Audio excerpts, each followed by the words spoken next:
Through the Gates is produced under the support of the Coloradans for Responsible Wildlife Management to enhance, promote, and defend the North American model of wildlife conservation and responsible wildlife management. That's our mission. We're engaged in fighting at every level so that wildlife management remains science-based and conservation continues to work for our wildlife. To learn more and join the movement, visit SaveTheHuntColorado.com. The North American model of wildlife conservation is the greatest conservation model in the world. It's a success story that should be shared and celebrated because everybody is a part of it. Let's switch gears. Yes, sir.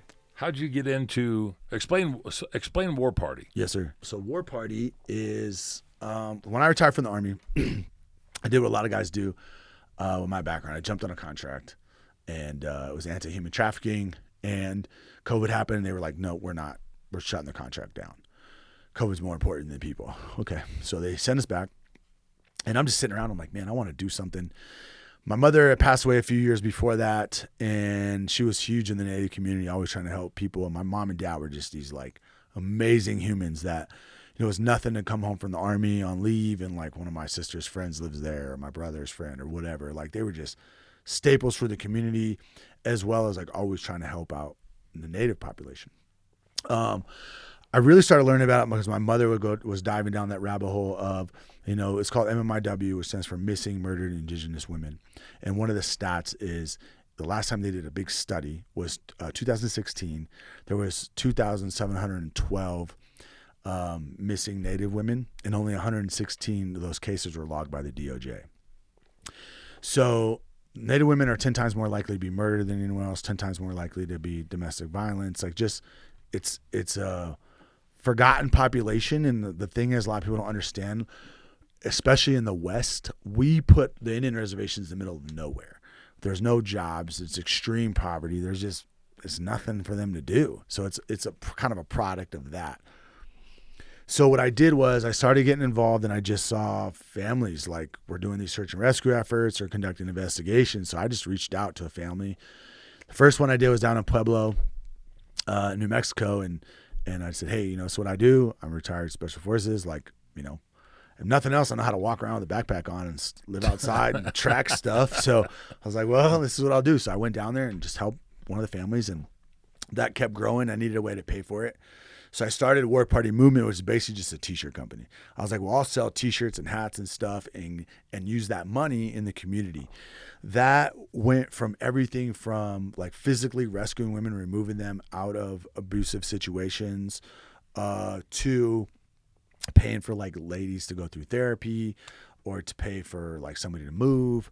All these things we were doing, or even, like, let's say there was a family doing a search and rescue effort in Pine Ridge, and they wanted to take care of everybody. So I would send them like $500 to go buy, like, food so they can make it for all the searchers and stuff, or whatever. Even if I didn't have a physical presence, it was like, what can we do? Doing all that, I realized that there was no, like, aftercare program, and I really got kind of caught up with rescuing ladies. And then really it was like, where do we take them? So I'm calling these nonprofits or churches or whoever that has a bed.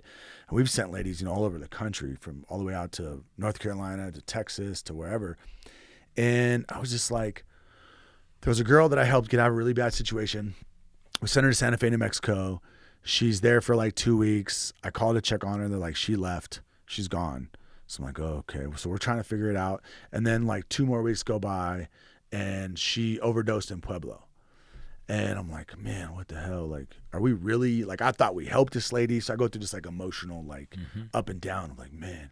So we decided to, like, what could we do? What do we do? Me, my inner circle of people, we do so many cool things all the time. How could we empower women through some of the cool things we're doing? And it doesn't really even, like, mess with our own, like, what we have going on. So we started the nonprofit arm of it called War Party Ranch. What we do is we develop the clinic model to empower women through the different aspects of our mission statement. So, for example, we have self-defense and situational awareness, kind of was one of them. This weekend, we're teaching a course to ladies. It's no cost to them. They're going to come out and shoot with us for the whole weekend. And we'll take them through a concealed carry course. At the end of this, and this isn't like to get your concealed carry. It's literally like, how to wear it in your pants, how to draw, how to shoot, and taught by nothing but guys in my background. So we're doing that, and then and this is free to them. And then we do horsemanship clinics, and we take ladies hunting. We have a matter of fact, Adam and Taylor are doing the hunting clinic in June, out of Grand Junction, and they're excited about that. Super, and it's so cool. We've been a part of a bunch of hunting clinics and able to take ladies hunting. And what we're really trying to create is kind of a pipeline where ladies come to the clinic. We kind of pick the ladies from there that have a lot of potential or the right fit for, hey, we've got a mule deer tag here, or this outfitter said you can, got to hunt. Cool. So our goal is to just keep working ourselves up to be able to continue to take more ladies out hunting and teach them that. So it's all based in kind of the Western world. The other intent, something we'd like to try to get into as we, have more money to put towards this, is really kind of look at like almost like a job skill program or something to help them get their foot in the door in a certain industry. That obviously it's more rooted in that Western stuff. If you come work with us or horsemanship clinics, and maybe you come out and work on ranches with us, we might be able to get you in a day working, or maybe work at a local ranch or a horse equine center or something. That's what I was going to say. Equine center, blacksmith. Exactly. So we have a lot of those touch points, and it's just really cool. And this little video right here was really cool. Blessed Boot Barn did it, and her name's Andrea Holt. She's just this badass little girl archer from Navajo, and we had the amazing opportunity to work with her. And after she had been through some crazy things in her life, and I got to guide her on her first elk hunt, and I took her up into the Zirkle Wilderness. And didn't get anything. Got super close a lot of times, so a lot of stuff. As you know, brand new hunter, archery for the first time is it's a little rough. But the experience she had just being in the mountains and learning, and I especially with the ladies, I ask like, hey, do you want me to like coach you through what I'm doing and show you everything? Yes. Okay. So I'm showing them.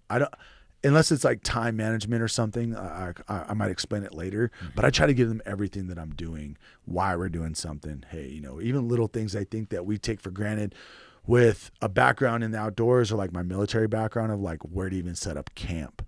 Like most people go out in the woods, you see where they have camp at, it's 3 feet off the trail. And you're like, well, that's not the best spot for camp. So just little things like that. That's actually my youngest daughter, Arizona. She's older beautiful. now, but yeah, she's beautiful. And then my oldest daughter, she works with me a lot in what we're doing, which is really cool. Both of my daughters. This clinic we're teaching on Saturday will be the first clinic Arizona. My youngest daughter, she's 8, hasn't taught at with me. So it's super cool for her. She does jiu-jitsu, shoots guns, does all this stuff. And these ladies see a guy like me, and it's like, of course you can do it. So we do have female instructors, and we're trying to make this more and more female-led with ladies like Taylor, who are subject matter experts in learning, have a lot of experience in what they're doing. So Taylor's a badass. Oh, she's such a stud. Yeah. Like the girl who's coming out, her name Marissa Loren, for the shooting course, she's sponsored by Staccato. She's a professional shooter. So it's like, to have these badass ladies and be able to empower them and work with them is really cool. And then, so that's basically, the two entities.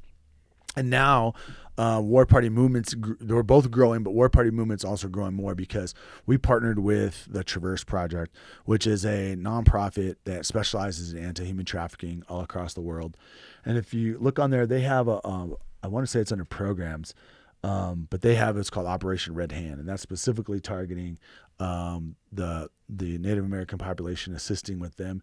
So we partnered with them, and what we do at War Party Movement brings to the table is we help out with ground force operators for data collection, as well as we're looking and moving into training tribal law enforcement. And we do this for free. We are working on getting some grants and some government funding for it.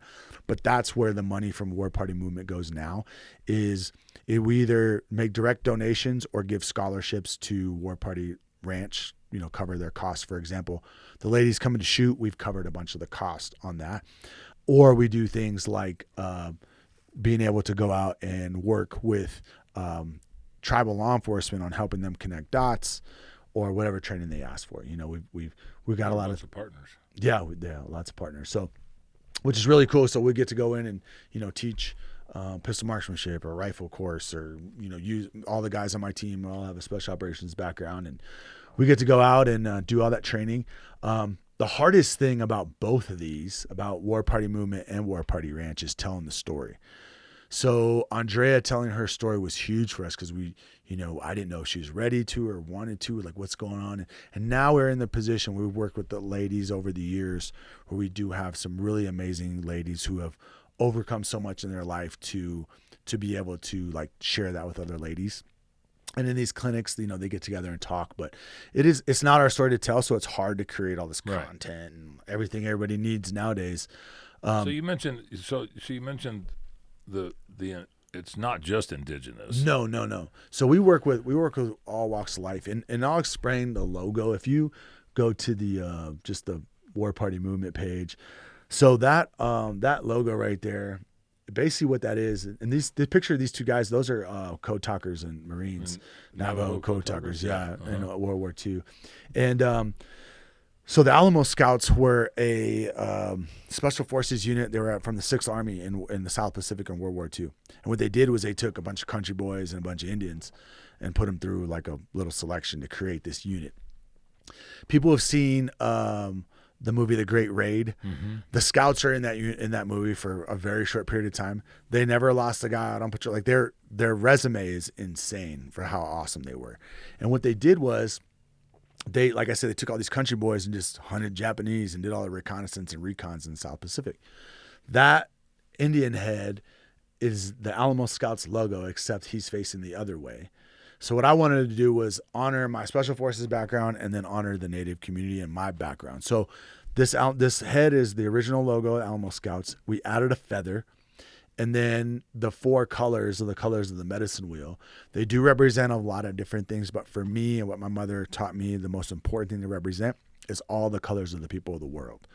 So when you see this in Natives, like that's why this prophecy of the 7th generation that Sitting Bull was talking about is about, that we all look the same. We're all the same. We're not. There isn't color. We're there. Mm-hmm. What are we doing? Arguing over this, and I think a lot of that's misconstrued with people's history of, what happened in our country. Right.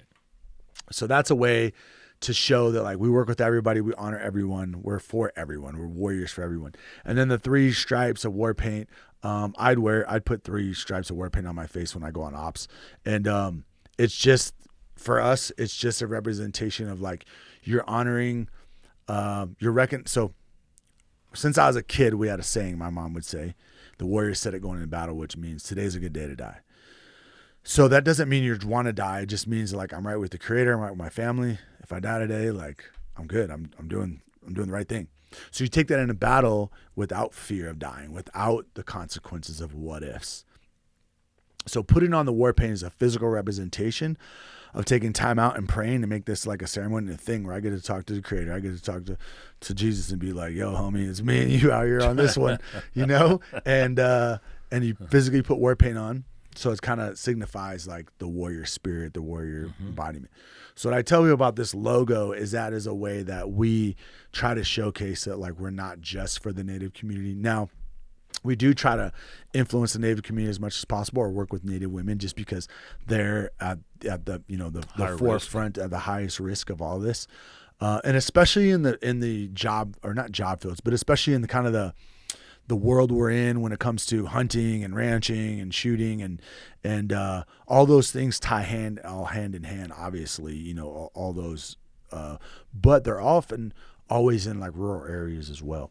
A lot of hunters and people that are out, in the national forest or BLM land and this, like they don't realize like how close the reservation is, or like how, where that community comes from. And I think that people that have explored the countryside and whether they work in ag or they just go out and hunt, they drive through these ag towns and they get to see what they look like. And I feel like they have a better understanding, not only where their food comes from, because they're trying to source it themselves, but they also, even if you don't know a ranch or you're driving by and you're like, man, and everyone knows, we call it what looks resi. If you've never been to a res, it's like, yeah, it sucks. There's trailers and trash and this and that, but it's like, there's resi shit everywhere. Like, you ever been to Moffett? Yeah. Like, you ever been to Southeast Colorado Springs? Yeah, exactly. So I think that like that for me is we're trying to kind of also assist the community in kind of understanding the problem sets and what's going on out there. And then two, we're tying in a bunch of communities that have skill sets to be able to be utilized as an asset, whether that's on the search and rescue effort side. The veteran community has helped me tremendously. If I say, hey, I'm going out to this place, how many guys will be like, yeah, I'll show up. I can come out there on Saturday. And almost every single one of them, we were talking about gear earlier, show up in, a pair of camo pants, hunting pants, and they got their gear and binos, and they know what they're doing, right? Like we can look at Onyx together and be like, hey, you're going to search from here to here. You're going to do this. Like, even if they don't have a military background, those hunters, like, they're showing up with kit. They know what to do. They know how to be outside. Or the ranchers, same kind of thing. So that was what was important for us, to try to tie in these warrior skills and kind of and make like a circle of connection with all of it. If what I'm saying kind of makes sense. How many? Maybe you know this. How many women have you served?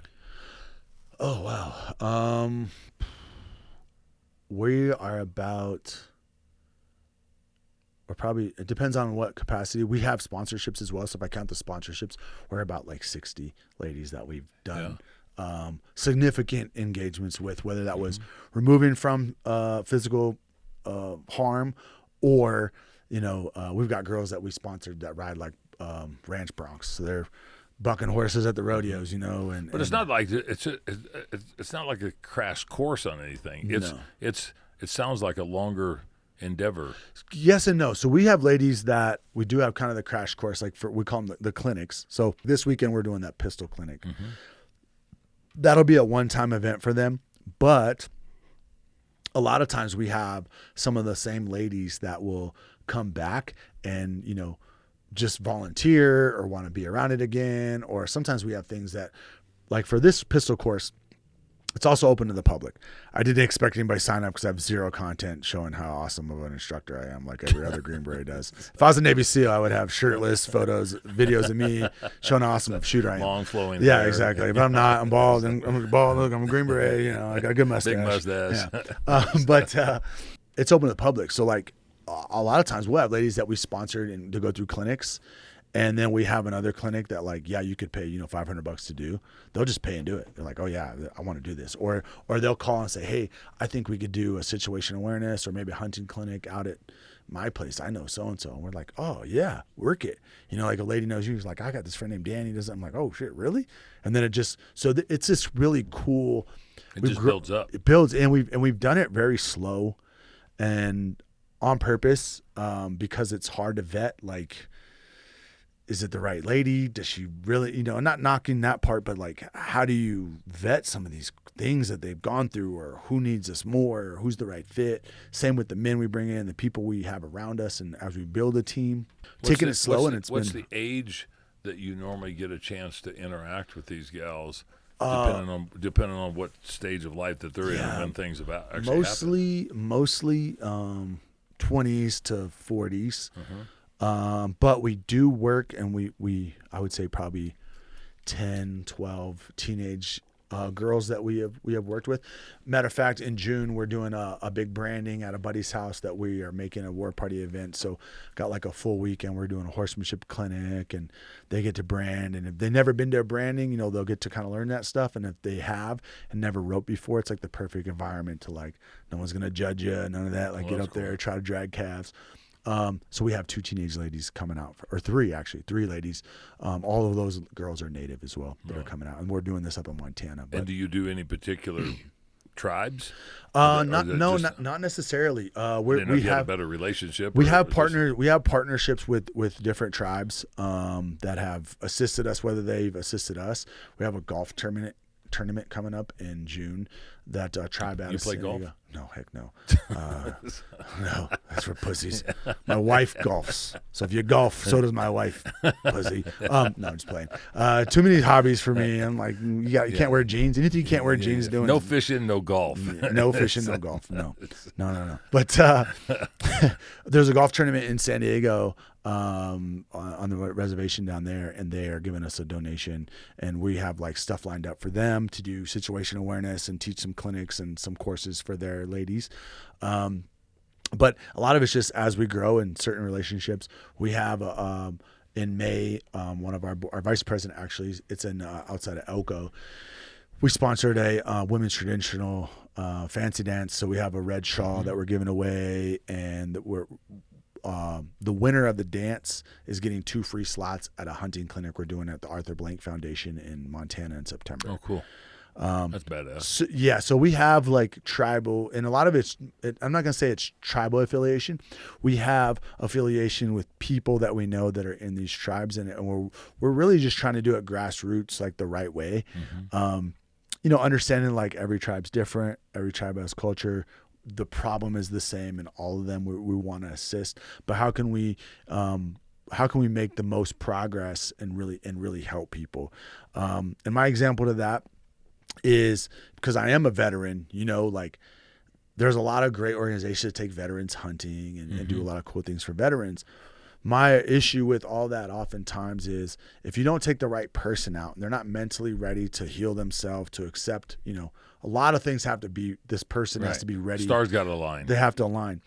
All it ends up being is a fly fishing trip for 3 days or a hunt for a couple of days. And then when it's over, it's over. What now? So like, how do we get people to take things home with them, to teach them skills that they can continue to build on, even if it's with their family or themselves? But like, how do we really create like a true new hobby for somebody, and I'm not knocking, like, for instance, you're a fly fishing nonprofit, sweet. Hopefully you have the funding, and when you take people out, it's like, here's rod, reel, how to fly, tie, tie fly, whatever. So when guys leave, they have like something they can continue to like pursue and some goals and stuff. The common thing I've seen with a lot of these things is everybody just wants a number.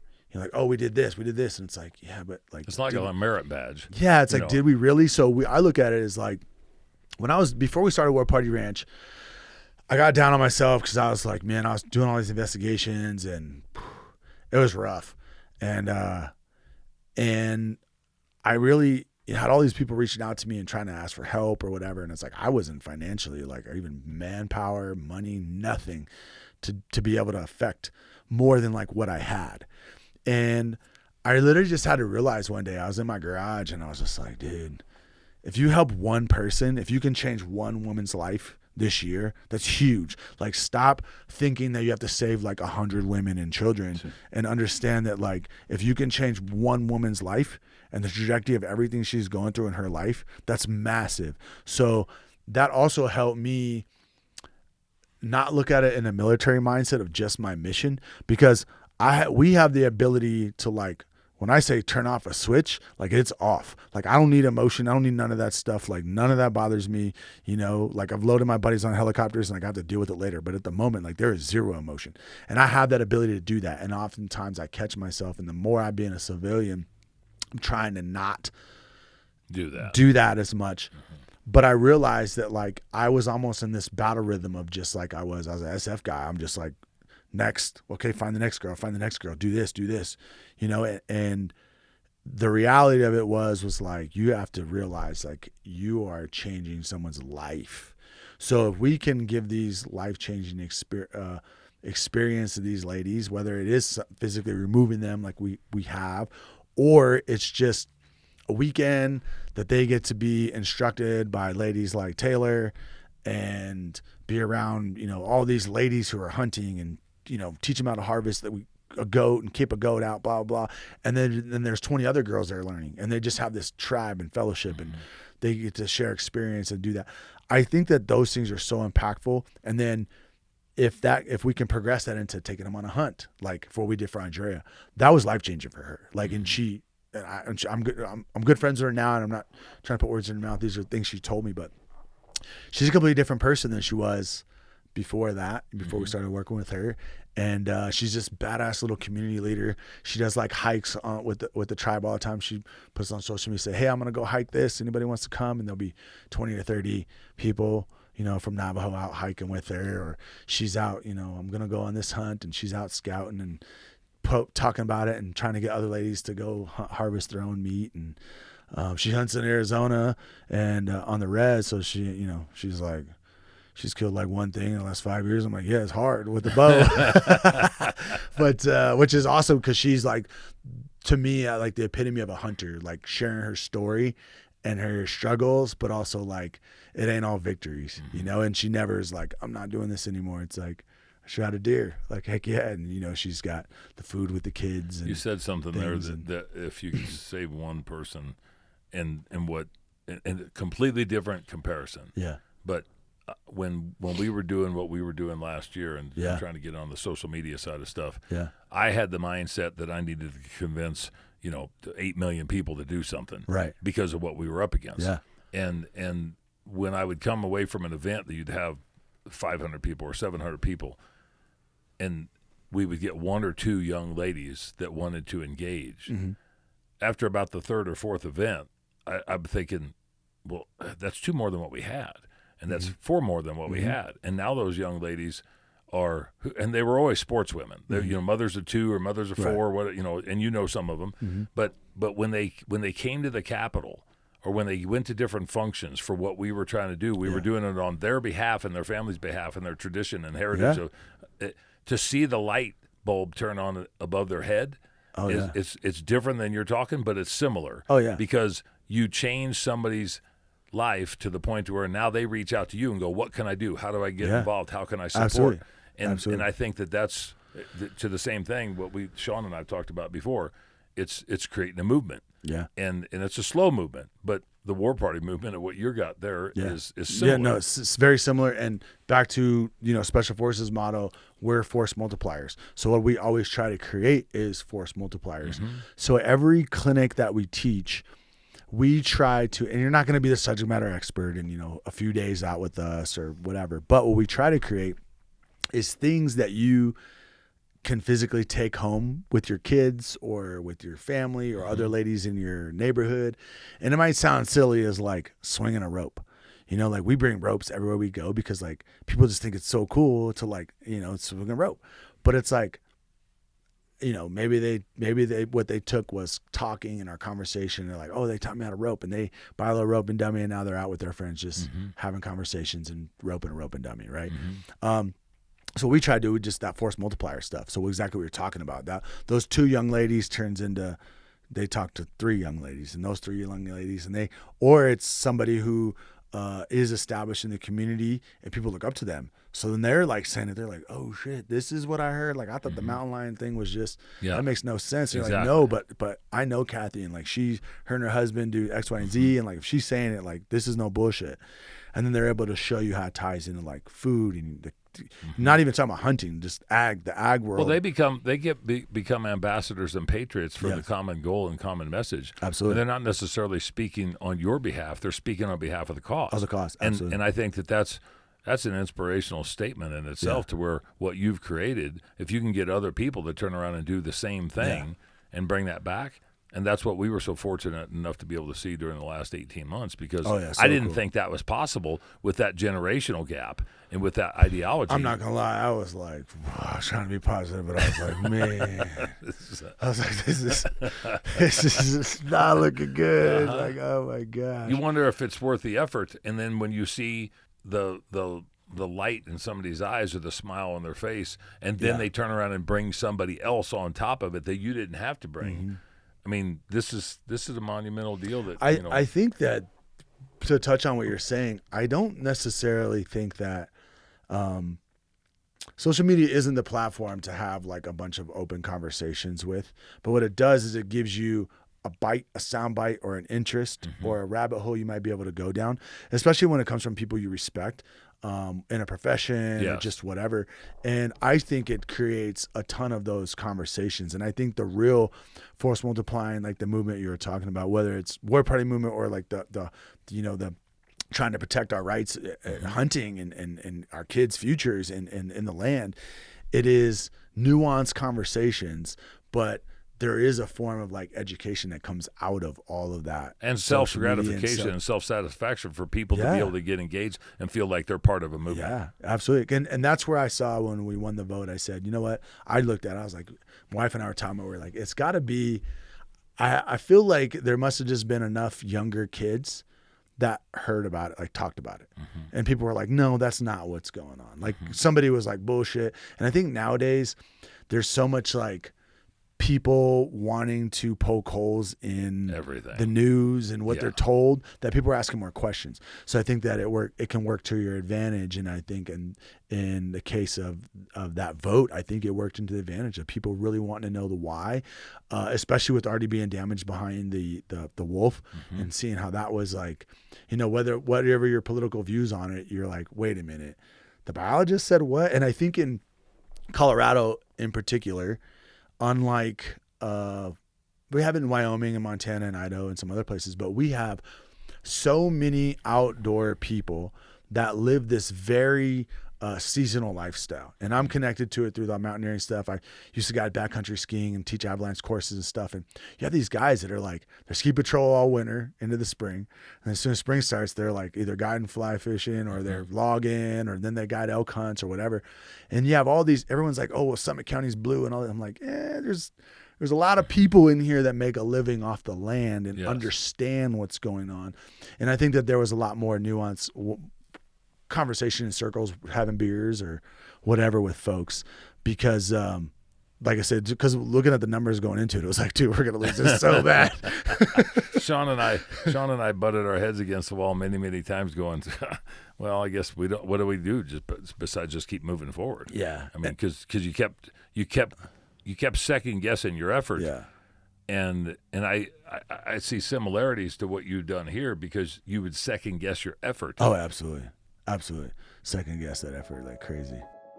If you want to support a company that supported the efforts to defeat Proposition 127, then you need to support Davis Tent. Davis Tent has provided quality canvas goods for outdoorsmen for the last 50-plus years. For more information, go to davistent.com. If you want to support another business that was instrumental in helping us defeat Proposition 127, check out Salida Gun Shop. Salida Gun Shop in Salida, Colorado provides quality products, expertise, and knowledge from individuals that actually do what they sell. Go to salidagunshop.com. Listen to the advice of Cameron Haynes and support companies that are supporting your cause and your efforts. Minturn Anglers is one of those companies. Minturn Anglers provides product and fishing excursions in Colorado and are second to none. For more information, go to minturnanglers.com. Didn't we beat our head against the wall? Yeah, one moment that sticks out for me is when we were at the Lionheart. We're in the middle of Denver, and the story was good. People were receptive. But then we step outside in Denver, and we're just like, how do we talk to these people about this stuff? Yeah. Yeah. I remember walking outside going, we're screwed. I know. I would be interested in seeing, I don't know what the breakdown is or anything on that if they can. But that's one thing that I think is kind of like where Colorado's like, we're kind of messing this up in certain things in just Colorado, is because we do have a lot of people coming to Denver for tech, all the tech stuff and industry and manufacturing. There's a lot of things that are in, from Colorado Springs to Fort Collins. I typically see a very more open-minded conversation when I'm around all my like hippie homie, like ski bum friends and people that physically are like, I have friends that are like, I did the Grand Traverse with a friend of mine. And she's hippie as it comes. I mean, lives in Summit County, ski patroller. I mean, out in the mountains, running with her dog all the time, whatever. But has way more encounters with animals and stuff that like most people ever would. That walk, hike and boulder and stuff. She's out running, trails in the backcountry. Those people that are way more connected, that like kind of live outside of the Front Range, I think have a more of an open-minded conversation. The folks in the city and like the Denver area, they're just like, I just don't think they have a clue. No. And no. And for me, I think it comes from, I'm a pretty extreme guy. Like, really? We wouldn't have figured that after this last 2 hours.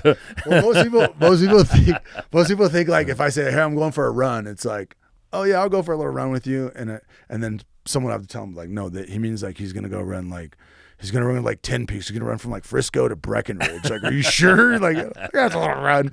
But I think a lot of people in the city, again, back to it's so easy, their experiences in the outdoors is like car camping, driving, back here out, you drive around some of these back roads, you used to be able to camp and all kinds of really cool places out by where the old fire was, 15, 16 years ago, whatever.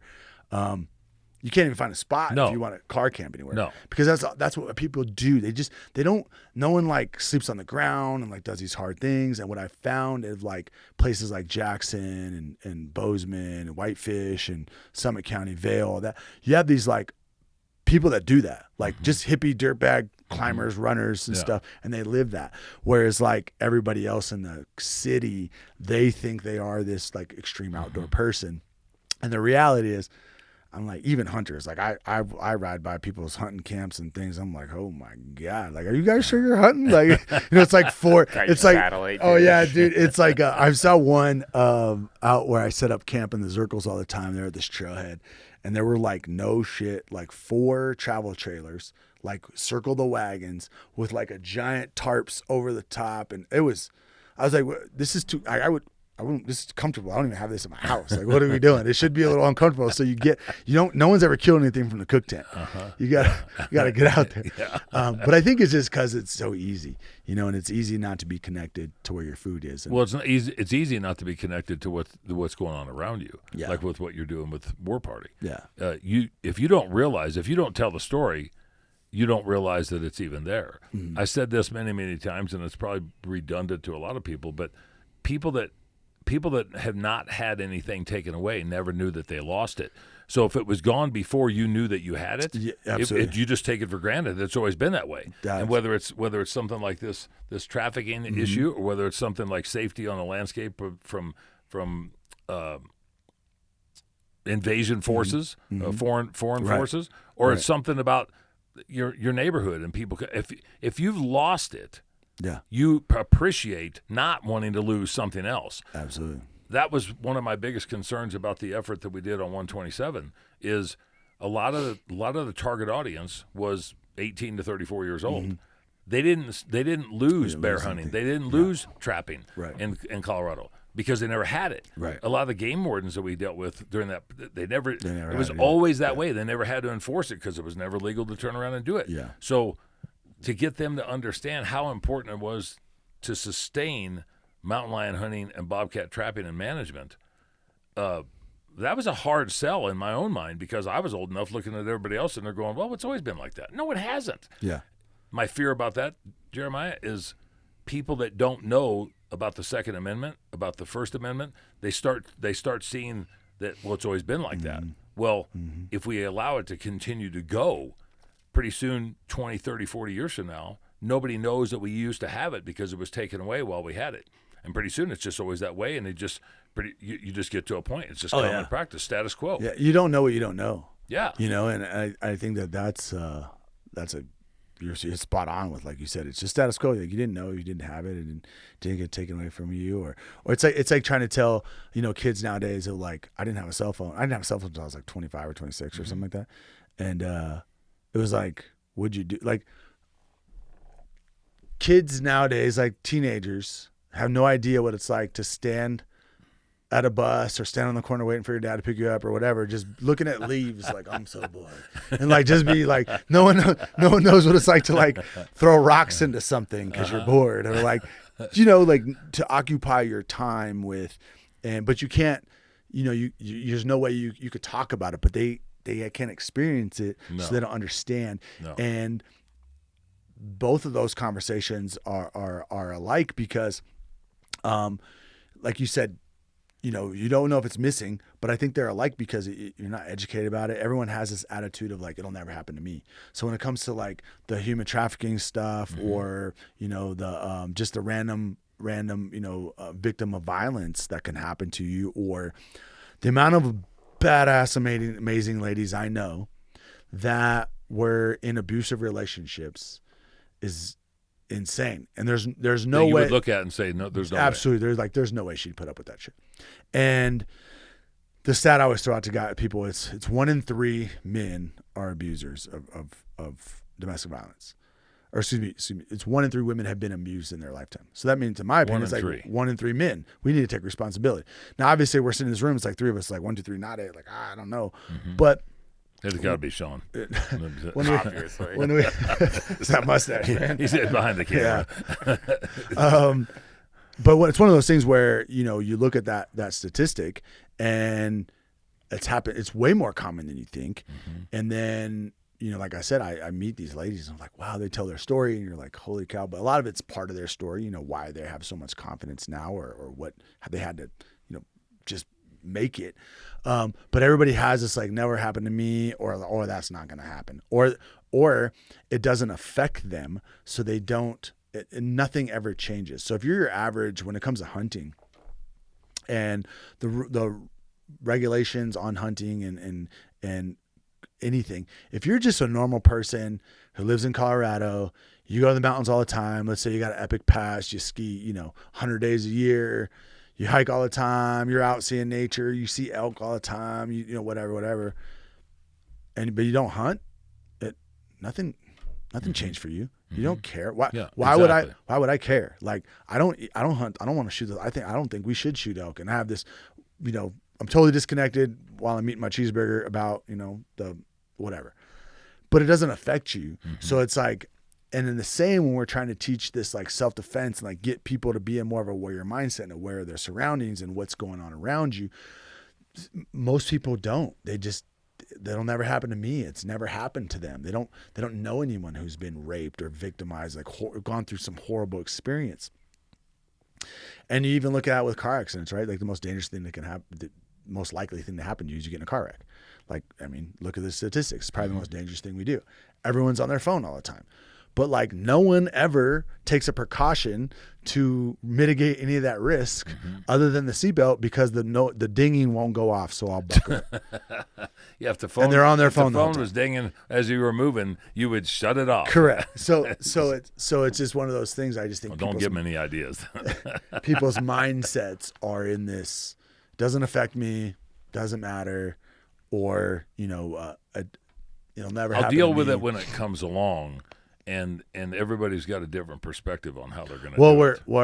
I don't know the name of that bill, but the one they just passed about the children where they, if you don't gender affirm them, that's the prime example of I'll deal with this when this comes. And it's like, no.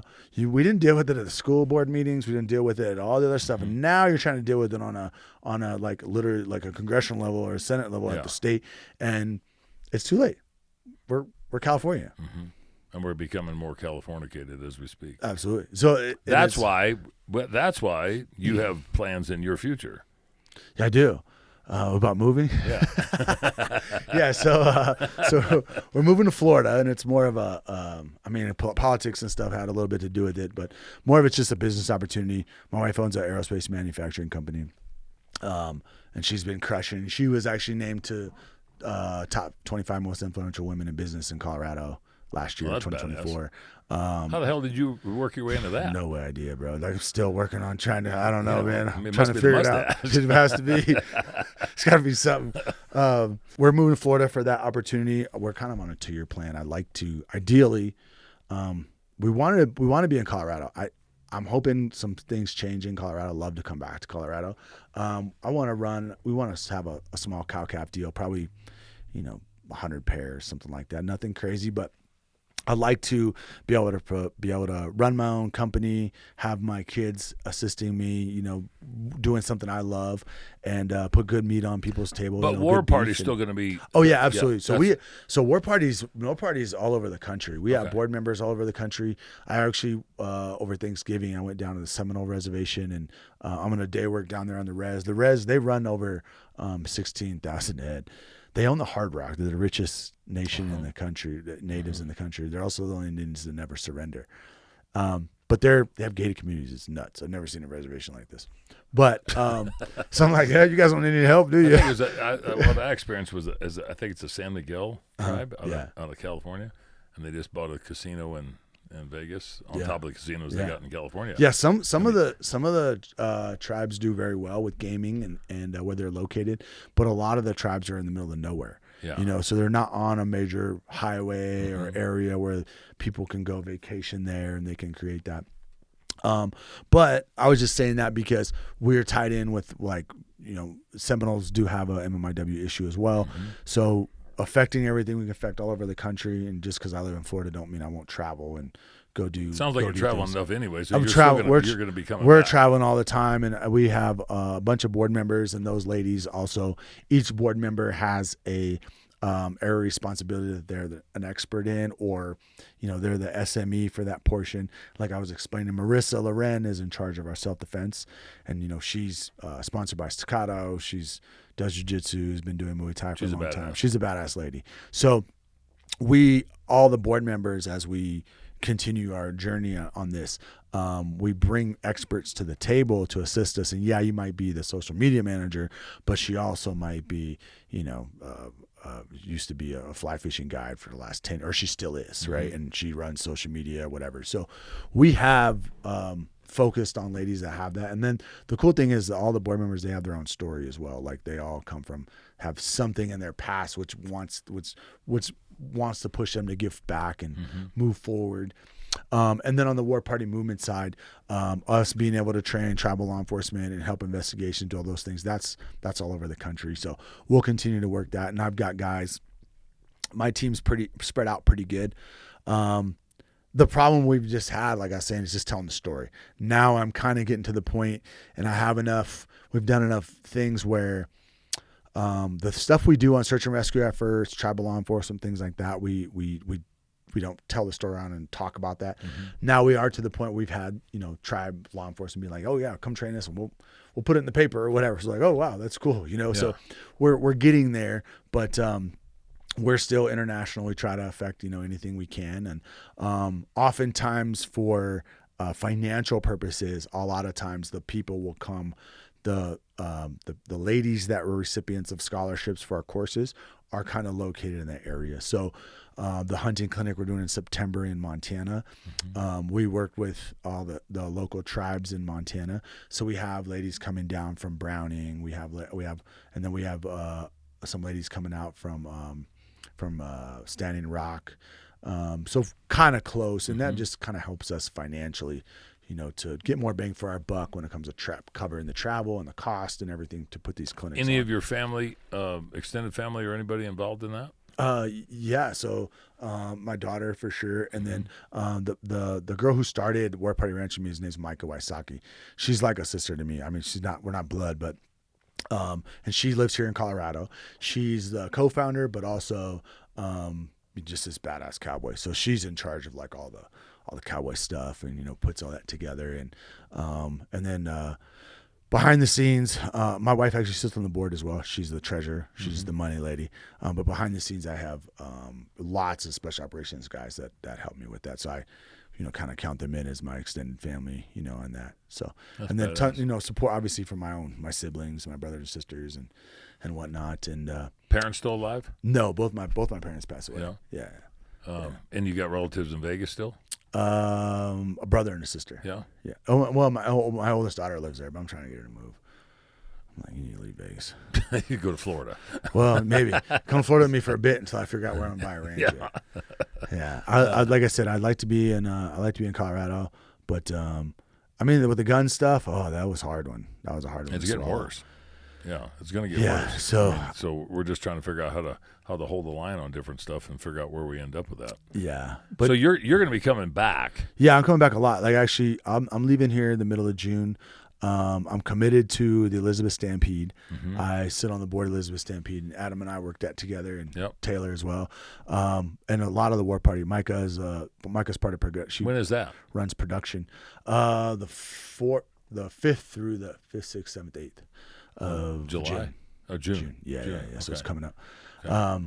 So after the Elizabeth Stampede, I'll pop smoke and I'll head up to Montana. We got a big branding at Jesse Stetson's place, and that's another War Party event. We're bringing out a bunch of Native girls to come brand and ride and rope, and we got a colt starting clinic that Jesse's mother's going to do for the ladies while we're out there as well.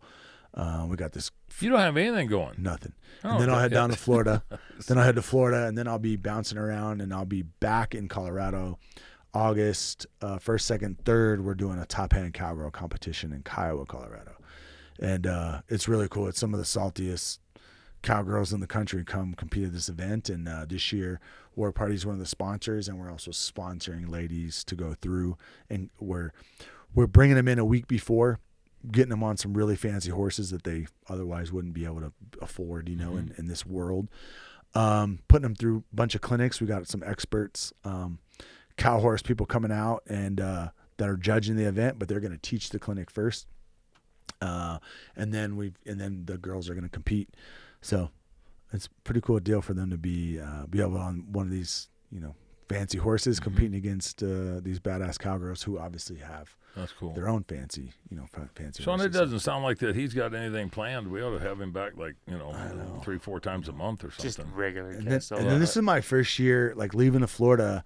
I don't know what I'm gonna do for hunting season. I didn't put any tags in. I didn't do anything. I can always go. So Idaho is amazing for Idaho, Wyoming are the easiest ones for disabled veterans to get tags in. I can get a tag, especially if you're willing to go to the wilderness. Like if you go on the Bob or the Frank Church, I think it paid like $300, and I get a wolf tag, a bear tag, both. And all this is like either sex, both mule deer, whitetail, and then a general elk tag, and it's like $300. Really? Yeah, if you're 50% or more disabled in most of these places, but Idaho has a special thing for 100% disabled, and it's crazy. And I have buddies up there that are one of my best friends is a USDA trapper. Mm-hmm. He's also an outfitter, and he, it's cool. The government just pays him money to go ride a pack string around, set up camp, and shoot shit. Mm-hmm. And then the winter, they're flying around all winter shooting wolves and coyotes, especially now during calving season. Yeah. But Idaho's really cool, so I just kind of have that as a fallback. Like if I don't have anything to hunt or I don't figure something out, I'll go to Idaho. But what I've typically been doing is just guiding. I'll go out to Wyoming and I'll for sure guide some elk hunts, or guide with the ladies, the stuff we have war party stuff going on. So yeah, I don't have any plans yet, and this is the first year I haven't. People are asking me, "What are you doing in September?" I'm like, I don't know. It'd be like last year. I didn't hunt. The first time in 49 years, I never hunted in Colorado because of the ballot initiative. Yeah. I mean, and people say, "What are you doing?" I'm fighting politics. That's what I'm doing. Yeah. And so now we've got a Area 15 muzzleloading tag in New Mexico, my son and I, and then I'm going to Saskatchewan hunting whitetail, and we'll hunt here for something. We still got to see what we draw for hunting over the counter. Right. But last year was a ball buster for me because it just drove me nuts. I'm sitting here playing politics, worrying about what animal activists are saying and what kind of money they're spending and how much money we raise, and I wasn't hunting. And like I say, first time in 49 years, that's an ass kicker. No, for sure. I can definitely feel that. Like I said, this year was a little weird for me. I broke my ankle 3 days into my first elk hunt I was guiding of the season in September. Oh, that's fun. So, this was during the elk hunt. I was up on top of a ridge in the circles, just east of Round Mountain, on that same ridge that Round Mountain's on. And I've got some honey holes all over the place in there. And I was going up to sit on something. And there's like an old logging road, but I mean old, like 60 years old. And you can kind of see the trail a little bit in the grass. Some of the animals will use it a little bit, or there's ranchers that run cattle up there, and a lot of times some of the cows will take it. But anyway, there's this crazy spot of deadfall that I like to sit in and just kind of relax. And we're done for the morning, and I was like, they ain't gonna move again until time it gets dark. So, and I literally in my mind was thinking this, and I was gonna like turn around and like tell them. And I was on top of a piece of deadfall, and I stepped down, and in the tall grass was just like a little stick, and it just like shot my foot out from underneath me, and I rolled it. And we're speaking about boots earlier. Up until then, I was like, nah, like I always wear a big mountaineering boot, and I had just got a new pair of Crispies. Mm-hmm. And if I wouldn't have had them big things tied all the way tight, I'd have been done. But I ended up rolling my ankle really bad, and it was so bad that like I immediately like went into shock. Was like I was pouring sweat from hiking, and then immediately it was like cold. I was like, oh man. So they're like, what can we do? I was like, nothing. Like I got my bag, popped a Motrin, started eating a peanut butter and jelly sandwich, and then started smoking a joint. And I was like, I don't care. The clients were cool. They were just like, I was like, no one's coming to get me. And I'm like, we're like 8 miles from camp. Well, not that. We were like 6 miles from camp, and it was all just downhill. Mm-hmm. So I was like, man, I got to get out of here. And the funny thing was the gal that I was guiding, a husband and wife, It was a really cool thing. They're from Texas. And the gal had those like walking poles, and they're called sissy sticks. Yeah. And I was like, "Are you sure you want to bring those?" Like, she's like, "Yeah." And she gave them to me, and I was like, "Don't take any pictures of me walking out with these fucking sissy sticks." And I just took I just shot like I looked at the map, and I told him what the plan was, and I was like, "I'm not gonna go around anything. I'm gonna walk straight down to the trail," because it was like I'm on the ridge, and 2 miles at the bottom is a trail.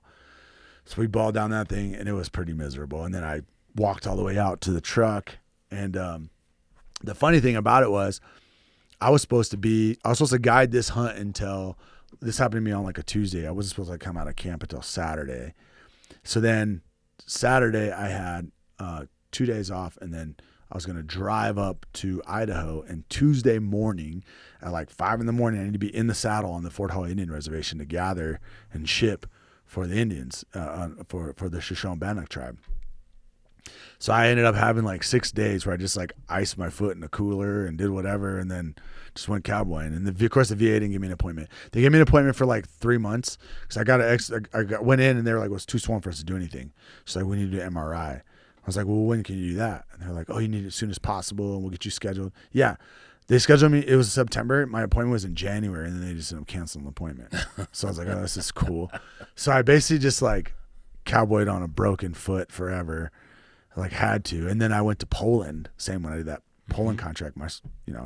No cast, no nothing. I just bought, we call them lettuce pickers. And it's kind of like the favorite boots of cowboys around here. I wear them a lot.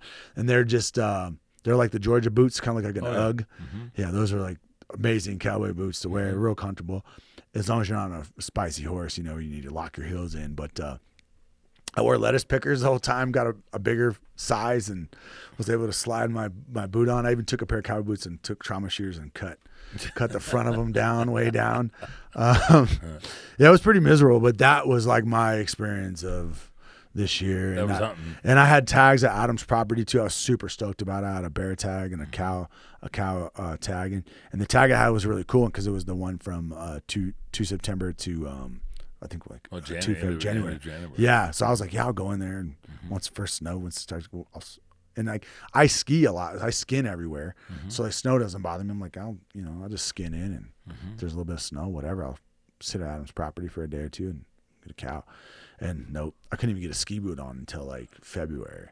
So that's encouraging. Yeah. Maybe you get a chance to do something this year. Maybe, yeah. I would really like to get up to Wyoming and guide sheep hunts. Even if nothing else, I want to get up there and pack. I'll pack in camp and stay in camp, and then as soon as we get into camp up there, we start scouting for sheep. So that's super fun to me. So hopefully I'll get to do that this year. We could talk to him on and on and on. I think he so far, what is this, probably the 26th, 27th episode that'll air or something? Probably the 26th and the 27th. Yeah, 26th and the 27th. Sorry, guys. I never shut up. No, man, it's actually been a really good deal because I think you said, because we've tried to keep stuff at about an hour, hour and a half. Yeah. Martin Lowney went a little bit You're longer. way too interesting to be an hour. Yeah. Well, I appreciate that. It was all made up, guys. Sorry. It was a complete bullshit story. Now, if we get told that the camera didn't work and the recording, no, but it'd be great to have you back on. I know that absolutely. you and Bobby are good friends. Yeah, absolutely. You've been up here a couple times, and we've been feeding off of each other's guest here and there. Okay. And I know that you were just here, and I appreciate you coming back. No, up to be I able like to it. do It was really cool. I don't necessarily get a chance to talk about like hunting stuff or things a lot. So that was cool because, and I'm just involved in so much crap. Yeah. Yeah. So it's always really cool to, talk about that and kind of how my military ties into, Well, and and it's interesting too, and I'll start to wrap this up, but Martin Lowney with USDA Wildlife Services, we've had Martin on twice, and we still haven't covered what we want to cover with him. 37 years career of dealing with human-animal wildlife conflicts in the federal government side. The plethora of knowledge that he has, I mean, you can't do it in 2 hour-and-a-half sessions. Not at all. Your background and what you've done, you can't cover your life in a 2.5-hour session. And it'd be great to be able to turn around and not just corral you, but get you back in and maybe try to finish the story. And to your point, I mean, it might be something to where you could turn around and do a Wednesday and a Friday episode or something, because I think people would, not just because you're following, but the story that you've got to tell and the inspirational side of what you are. I mean, you come from humble beginnings and you became a servant to the United States of America to guard the safety of America. And then what you do on your personal life, and then what you've done for this war party movement. I think it's all, it just shows a quintessential component of what an American is. I appreciate that. It means a lot. Very much so. Yeah, I try to chase. I think sometimes a lot of those things might be from almost come from like selfish reasons in a way. A lot of the things I do are for I have to. It's like my own mental health, like who I am. Like since I was a kid, being outside, just doing this stuff. But I lost a lot of friends, in combat, and I just look at it as like, if I could, I'm never one of those guys who's like sad about my friends dying or any of those things. And the reason for that is we have like creeds and things we say and all the time in the military. And my favorite one's the Ranger Creed. And the very first sentence of the Ranger Creed is, recognizing I volunteered as a Ranger, fully knowing the hazards of my chosen profession. All my friends died doing what they loved, surrounded by people they loved. And the only way I can honor them is like live as hard as I can and chase adventures and try to do all the things that like they would do or that they love to do. So it's like, for me, some of it is kind of it's not selfish. I know it's not, but it almost feels that way sometimes, because it's like, I want to be in the mountains chasing things, and whether it's crazy ski adventures, backcountry skiing, or it's on horses, or I'm guiding hunts or whatever. It's like, these are things I know my friends would be doing. And I feel like I'm taking them on all my adventures, and then giving back to the community or trying to, improve some of the community. I think that like that's just part of the warrior culture. And when I look at all my friends and how they served and the capacity they served in, these are all things that they would be doing. All my guys that I know, they're just great humans. They just do so much for their own community, and they don't just embody like, in special forces, the motto, "De oppresso libera," means to free the oppressed. We might not be able to do that anymore, shooting bad guys in the face, like, yes, jumping out of airplanes and shooting bad guys was amazing. But now you can do that in a different capacity. Like, we're all dads. All these guys that had this lifelong experience of war. We were kids when we went to war. Now we're all like in our 40s and early 50s. And, and it's like, I think that my friends that passed away, if I look at a linear scale, my friends that's still alive and the things they're doing in the community, the least I can do is try to create something where we can, really make an impact in the community. And what I chose was to honor my mother and my father, and really my mother, and try to work specifically with Native women. But in a sense, it also feels kind of like I'm chasing, for my own mental health, but again, it's like, I'm just taking my buddies on a bunch of adventures. That's how I feel, so it's really cool for me to get to do that. I appreciate you sharing that story. Yeah, no. Appreciate you sharing the time with us and coming up here, and I'd like to invite you back in Bobby's lair. For anybody that's interested, they can turn around and check out the Mountainside podcast that Jeremiah Wilber was on here recently, and you probably get a little bit of redundancy, but a lot of different stories. I don't think so. I think Bobby and I just bullshitted a bunch about our friends and people we know. And no, I mean, because I think I don't know, Sean, we could probably continue this at some point in time, just because of the story and how deep you allowed us to get and infiltrate part of your life. Yeah, absolutely. No, I appreciate you guys. I appreciate that, and we'll definitely have some more War Party stuff coming out. So, we'll have some fresh clinics and things going on too the next time we talk. So yeah, I'd be totally down. Wish you the best. Look forward to working with you. And, and we don't know each other that well, but I kind of think that there might be an opportunity to extend the friendship. Yeah, heck yeah, for sure, sir. I appreciate that. Thanks, Jeremiah. Yeah, thank you, sir. Appreciate it. Heck yeah. Thanks for joining us for this episode of Through the Gates. For more content like this, make sure that you like, follow, and subscribe on all of our channels.